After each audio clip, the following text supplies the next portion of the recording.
Every year, EPA responds nationwide to oil and chemical spills, biological and radiological releases, and natural disasters such as volcanoes, hurricanes, and wildfires. In 2018, Region 9 led responses to an unprecedented series of disasters. These efforts required a nationwide mobilization and deployment of EPA emergency response staff and support personnel from across the agency. Here is that story.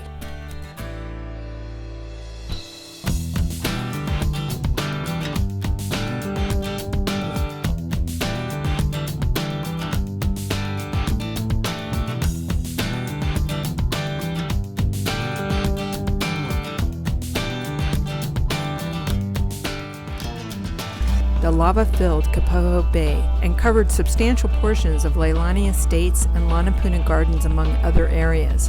716 dwellings were destroyed.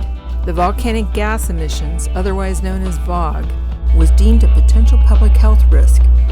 Tasked by FEMA, EPA supported efforts to analyze public health threats from air emissions, including managing technical data and facilitating multi-agency air monitoring. EPA provided numerous personnel to work with the Hawaii Department of Health to establish 10 air monitoring stations. Experts analyzed results, and a network was created for the public to view and understand the data in real time, critical to protecting public safety.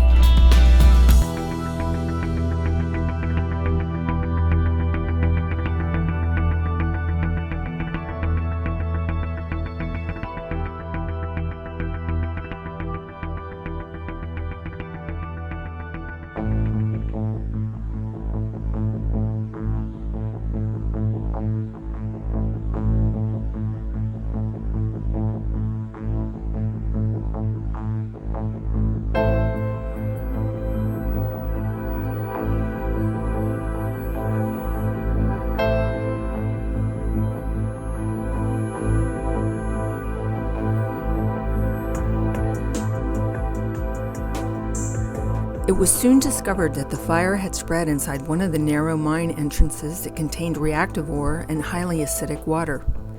EPA Region 9's emergency response team was mobilized and brought in a variety of resources in an effort to address this unique scenario. Robots were used for reconnaissance, while a specialized hazardous material firefighting team was assembled. The team entered after midnight, venturing approximately 800 feet into the mine.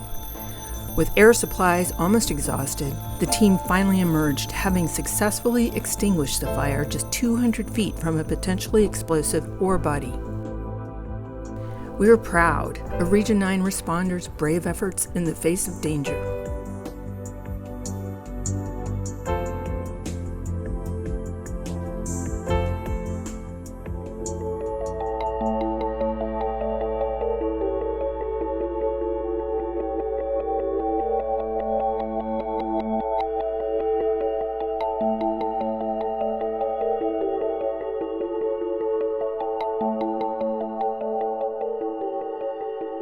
Tasked by FEMA, EPA immediately mobilized to help in the response effort. Working with our partner agencies, EPA operated collection areas on both islands for electronic waste, white goods, oil, and hazardous wastes. EPA cleaned up approximately 350 oil spills and collected damaged electric transformers on Saipan and Tinian. In all, 193 containers of waste were shipped off island for recycling or disposal. FEMA also tasked EPA to provide support with island drinking water and wastewater systems.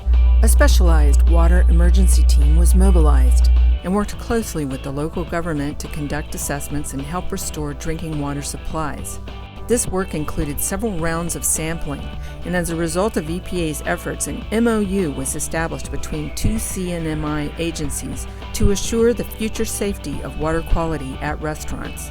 The team also provided technical and safety training to local water agencies. Thanks to both our emergency response and water emergency teams, island communities are quickly recovering from this devastating storm.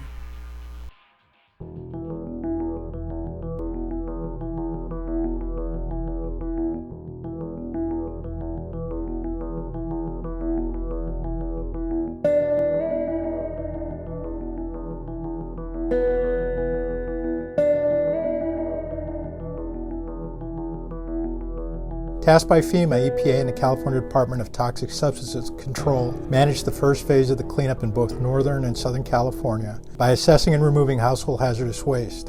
EPA and DTSC crews assessed and removed household hazardous waste from more than 13,000 fire-damaged properties in Northern California and more than 1,700 properties in Southern California.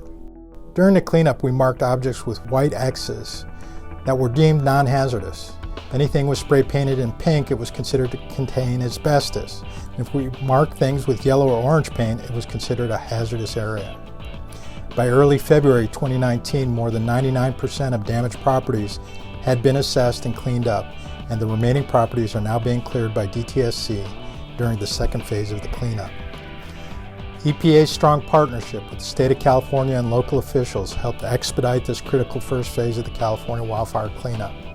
And we are proud to have contributed to these efforts and hope the community can move forward in the next phase of the rebuilding process.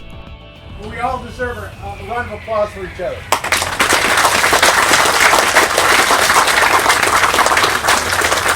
I'm lucky because I get to hear all the positive comments coming from our counterpart agencies out there saying we're doing a great job.